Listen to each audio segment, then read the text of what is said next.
grad students. Yeah, these are grad students. These are grad students?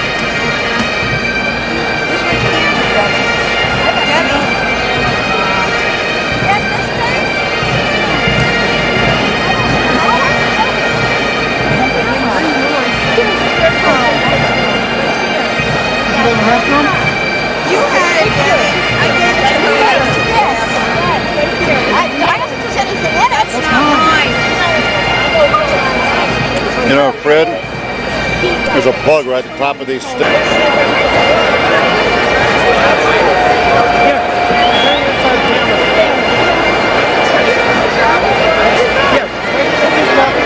Dad.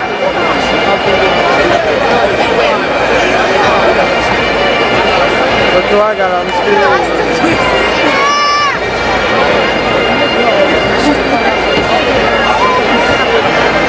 You got her?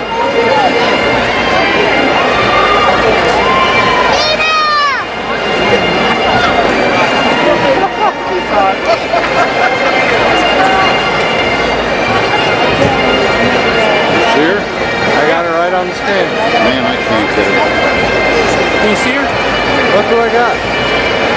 Does she see us? Yeah. She's right over here. Go back there, back there.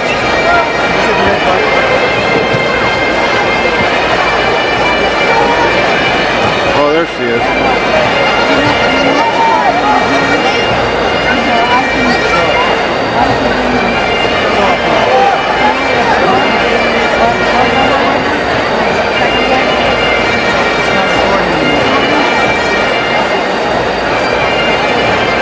See, I can't get above these heads.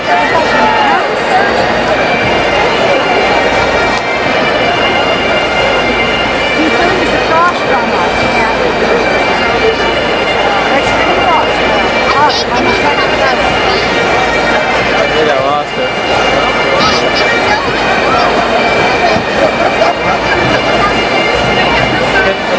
Dad. Yeah, look.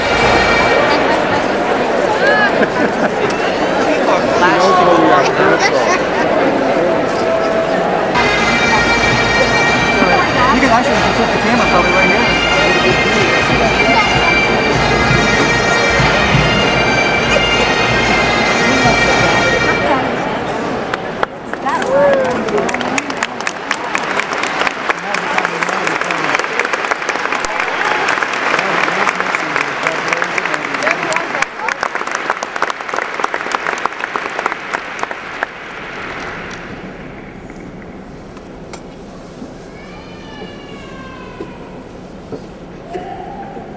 Bill Nye.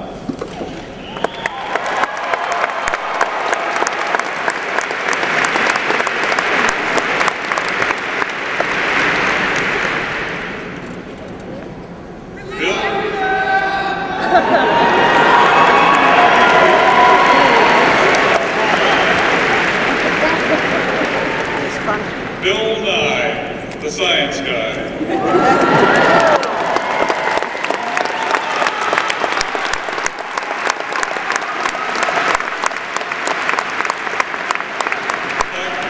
Wit and humor with a passion for discovery, you have kindled enthusiasm for the fields of science and technology.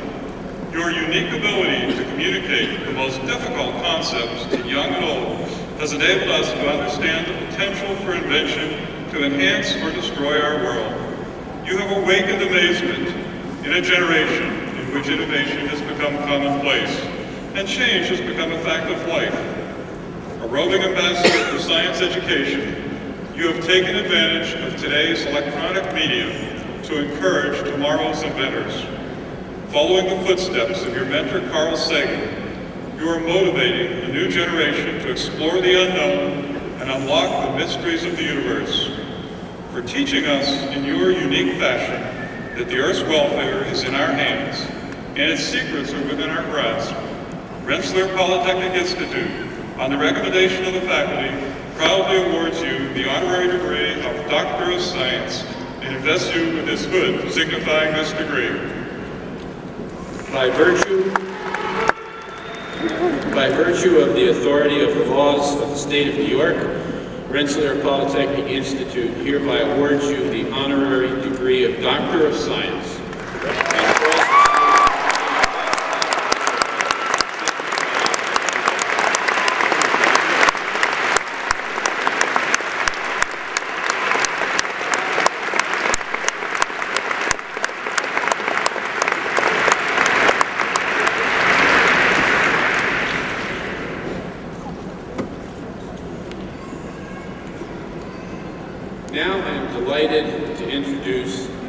commencement speaker, Bill Nye.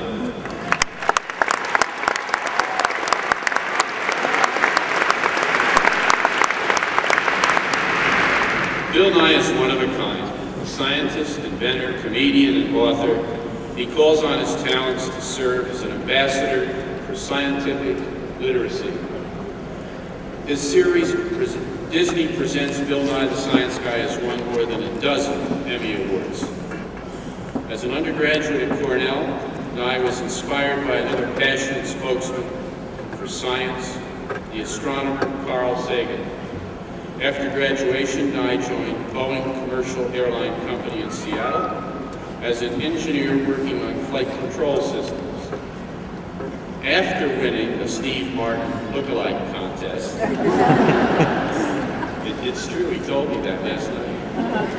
Nye began moonlighting as a stand-up comic. He soon became writer and performer on a late-night local television comedy ensemble where The Science Guy was born. The Bill Nye the Science Guy series makes science fun for both young and old, and in the process achieves the very serious purpose of increasing public understanding.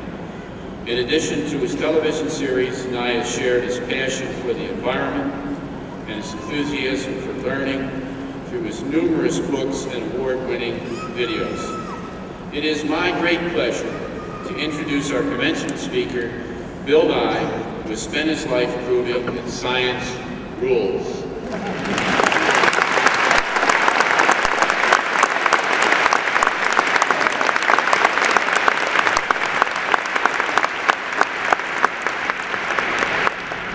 Thank you, and good morning. Distinguished faculty, guests, ladies and gentlemen, parents, and especially students. It is indeed an honor to address you here today at this, the oldest technical institution in the United States, whose worthy purpose is to use science and knowledge to improve the human condition. I am just thrilled to be here. And at last, I can say, trust me, I'm a doctor.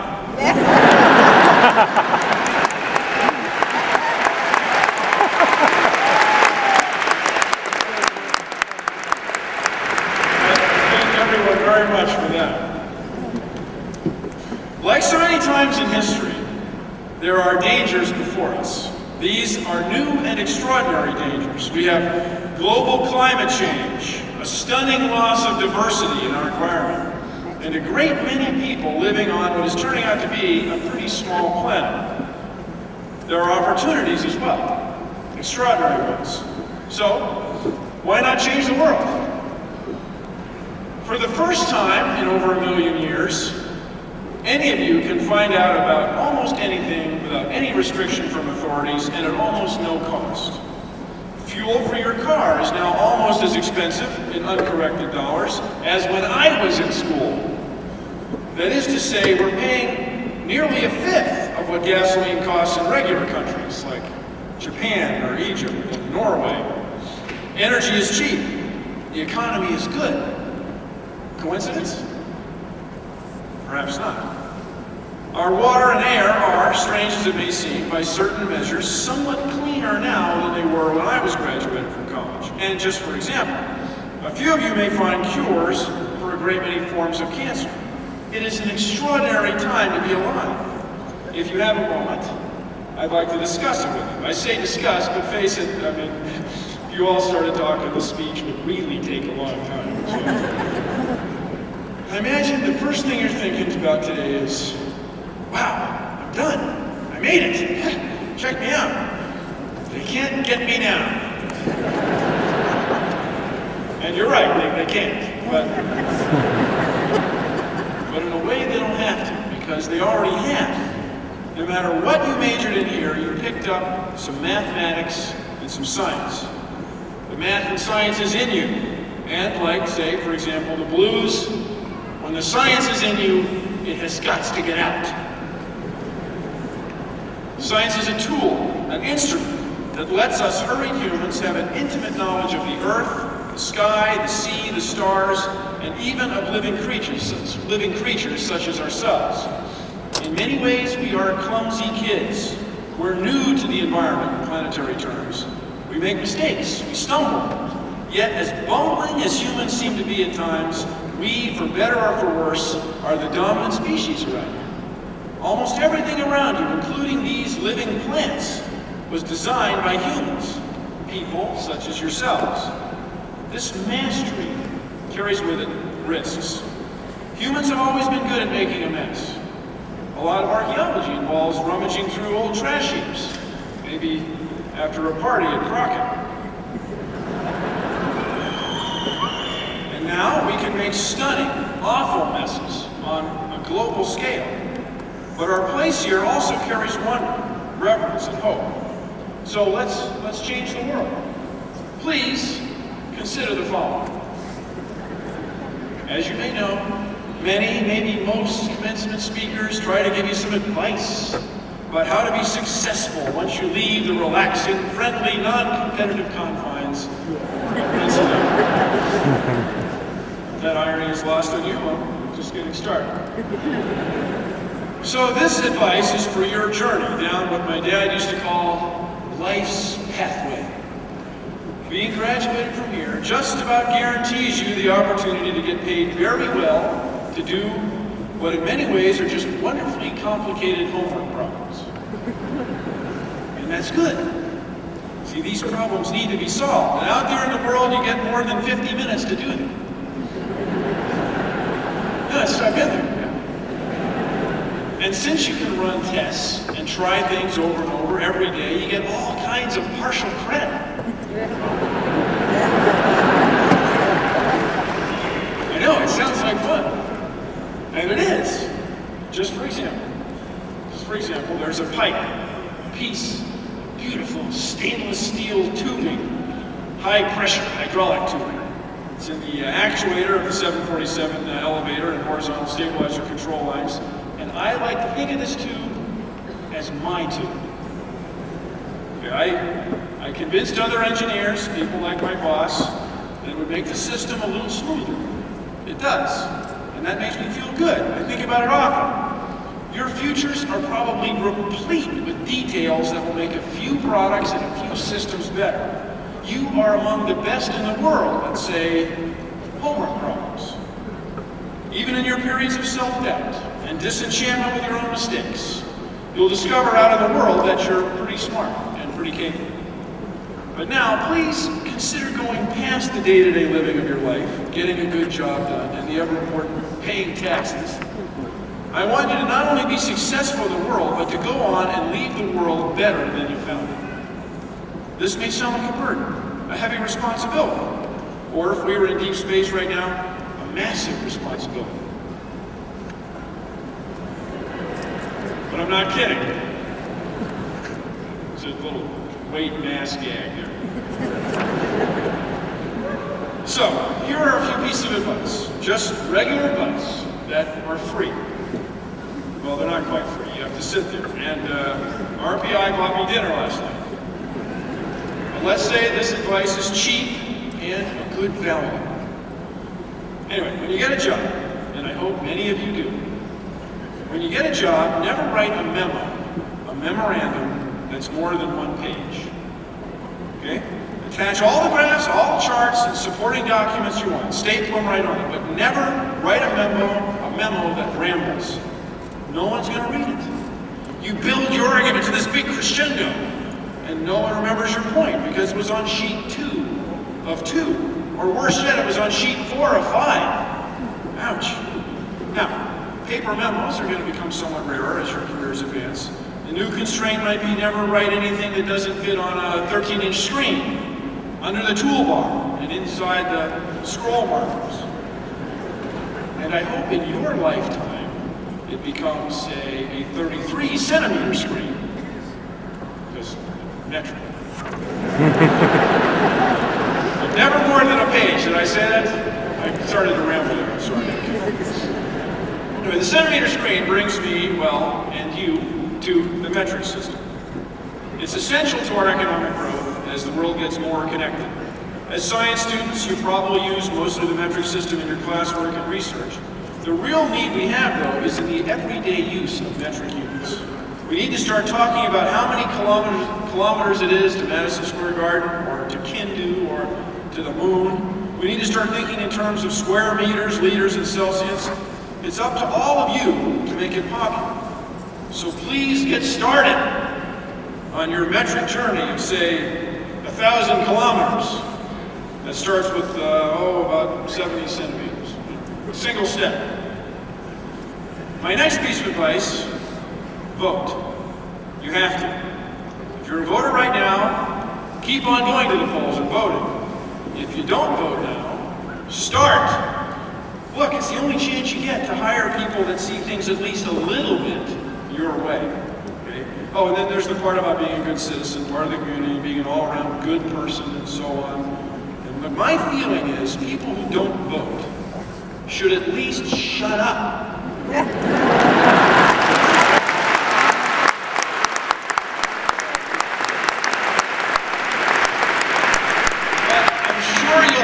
That they don't.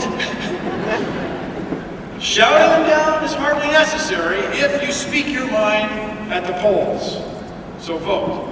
Did I say that? Vote. As scientists and engineers and people of the world, I want to talk to you about design. This is more advice. If you get nothing else out of this little chat, and I have to figure many of you won't, please mull this one thing over. When you are making a product, or a building. In fact, when you're making anything, the place to spend time is at the beginning. When you're designing a horizontal stabilizer control system, a high-performance desktop mapping software system, or crafting a compelling little children's television show, you have to spend time up front at the start. So, imagine, if you will, an upside-down pyramid, an inverted uppercase delta, a del, if you will. At the bottom, at the apex, is the design, the thing you're going to make or do. Above the apex would be a layer of people involved in manufacturing, say manufacturing an efficient car, or a water treatment system, or writing a television show. Then above them, then there are the machinists, or photographers, the welders, or editors. They actually make the product. Above that are the marketing people. And then, of course, there's sales, sales, sales. Anyway, in your mind's eye, in your head, please note that as you ascend the dell, the amount of money you spend gets bigger. Huge. Gigantically big. It's usually much cheaper to talk about doing something than to actually do it. Now, this is true of your round-the-world trip or a blind date. Talk is way cheaper than action. So, am I going too fast? Okay. So let's say you have the greatest auto body spot welders in the world, the best metal painters anywhere, or the best gaffers, or the best digital animators, the best of anything that you can find. And what you start with is, let's say, a Ford Pinto, or a Chevy Vega. Now you guys, I'm all for this 70s revival thing. I mean, that's great, you guys. But you think engineering school is hard now. All right. When I was in school, the only music we had was by Barry Manilow. So it wasn't really the good old ones. But I mean, suppose you started with a Pinto or a Vega. Then the very best you can possibly get is a Pinto or a Vega. That's it. That's it. The sales staff can knock themselves out. The marketers can have the buyers completely understood, dialed in. But if the design is not so good, well, then the product is neither. As scientists and engineers, architects, economists, you will continually, I hope, find yourselves at the bottom, the ground floor of the pyramid, the apex of the dell, which puts you in the driver's seat of design. So get in at the get-go. When you're working with people in a corporation, bear in mind that everyone there knows something you don't. This is true everywhere in life. If you want to make a metal part, don't hesitate to ask the machinist. He or she may not know about the velocity of money, or eigenvalues, or second-order differential equations. You know? But they know metal. let yourself learn from others. Now, as you know, I made the transition, what people nowadays call a career change, from engineering on a drawing board with papers and pencils. Yes, those were the days. Drawing board, pencils. Yeah. You ever see the rocket that goes? So we had paper and pencil and slide rules.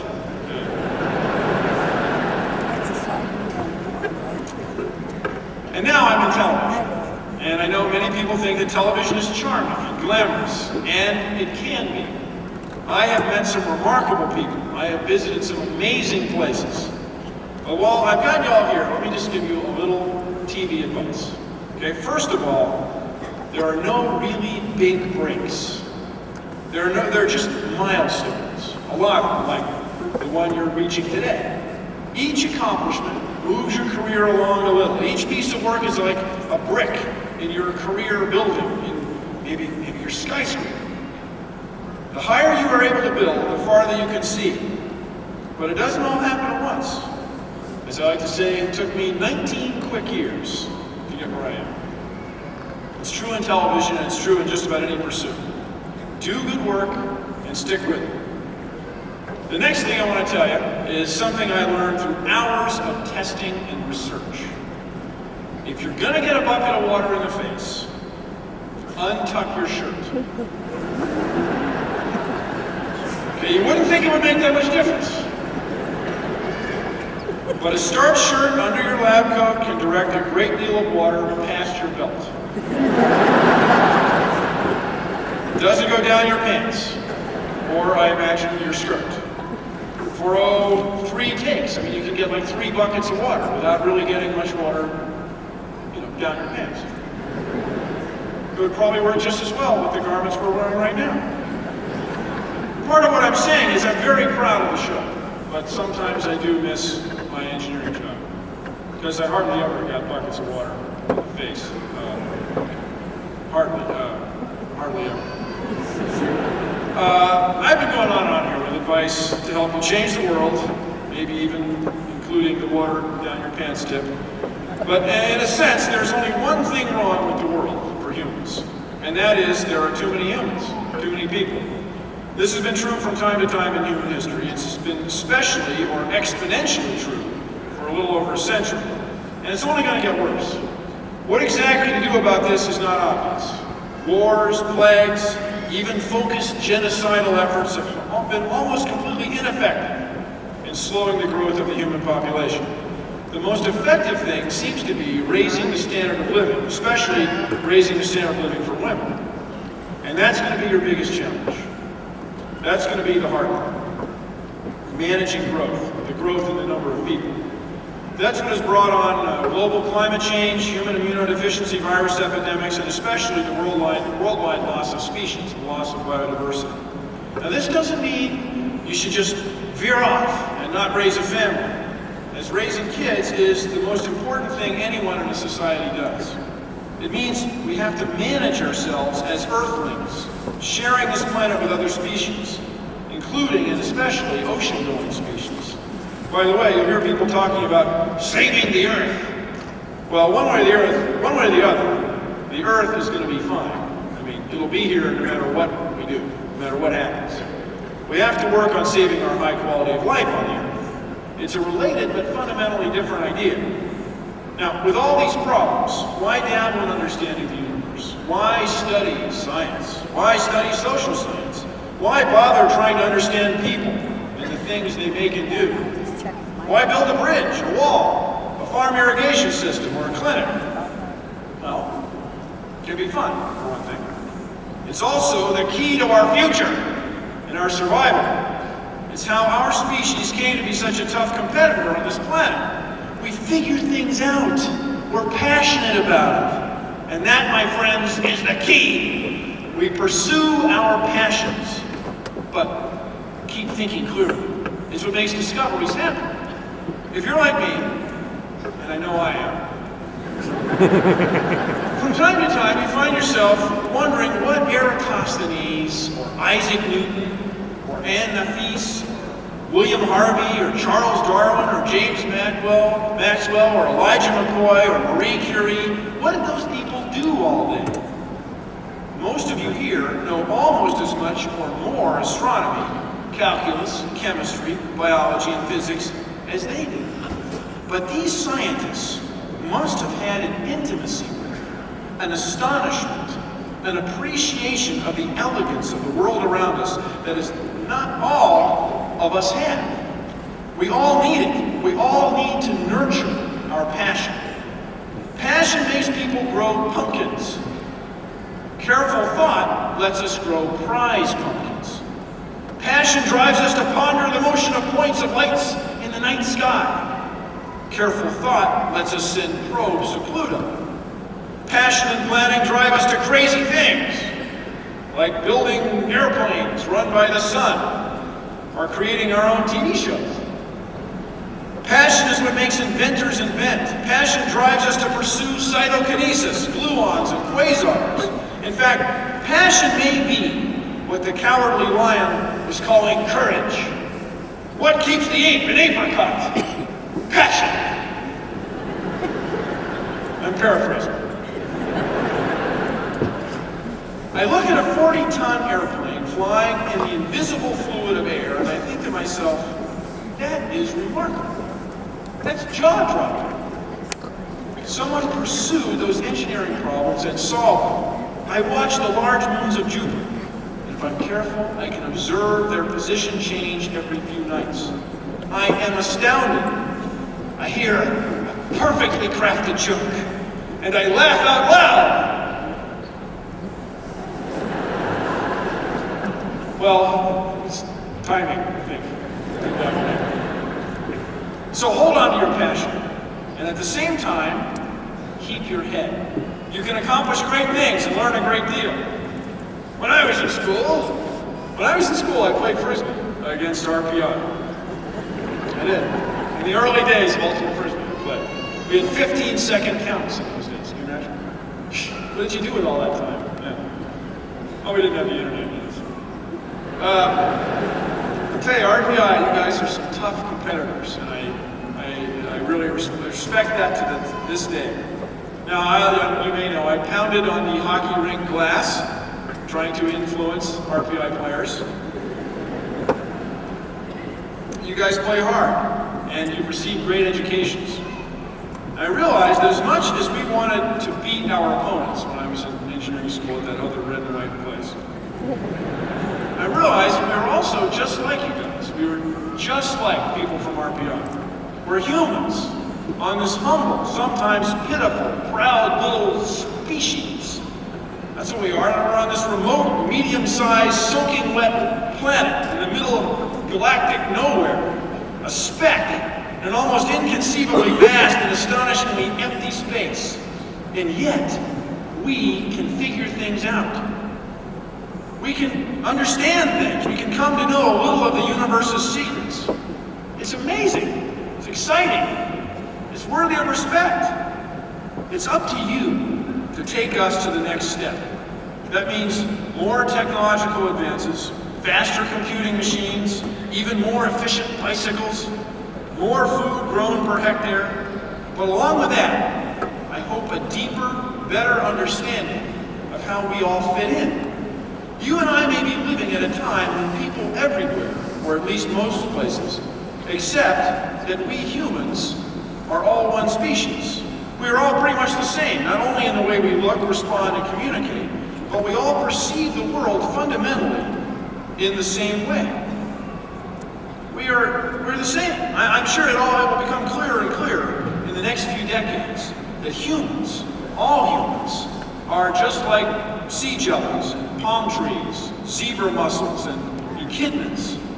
We live to make more of ourselves, to pass our genes on. Now this spooky ceremony here today, with the dark gowns, the solar radiation out there, the long speeches which are hard on our coccyxes, and the funny hats, which, come on, they're just plain fun. It's our society's way of getting all of you off on the right foot, started in the right way. And strangely enough, it works. It's a system we developed to get you good jobs so that you can contribute to society and raise good families. And your kids will carry your genes forward. It's wild. So here's your chance. You've earned a fantastic education. Most of your life lies ahead. There's an old expression, an idiom, designed to temper one's passion with reason. And something else my dad used to say. Keep your shirt on. It's good advice. But I can tell you there are times when it's best to keep it on and times when it's best to let the shirt tail go, untucked. From here on out, you're on your own. Keep your passion and don't lose your head. Go forward, do good work, and help make this a better world. Thank you all very much.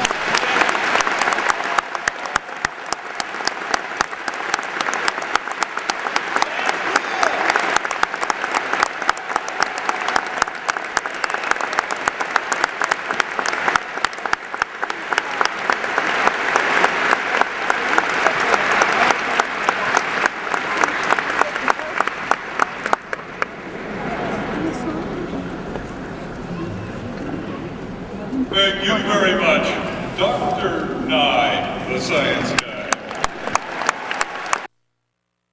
Patrice Malishiki, Ryan Shaughnessy, Joe Shin, Timothy Watson, Dominique Beast, Oh my Ryan Zerowski, I missed that.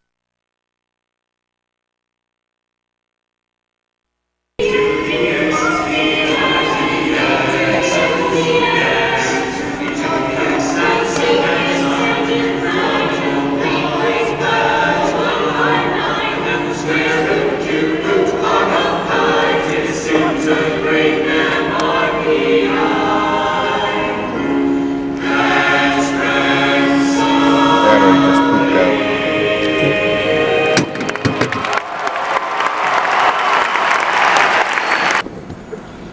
We have now come to the end of our commencement exercises. Will you please rise and join me in the singing of our alma mater? You know it? Not at all. Oh, this one feels good.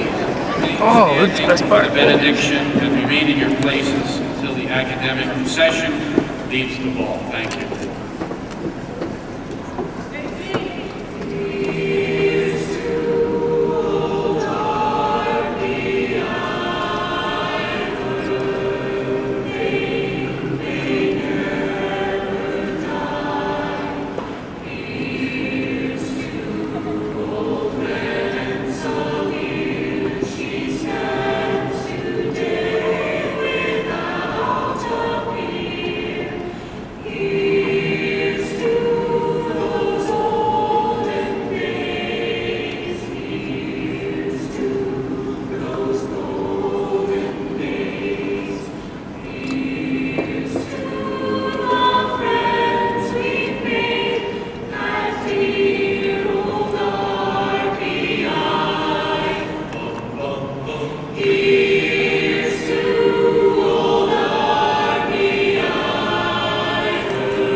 that would happen. Just leave it.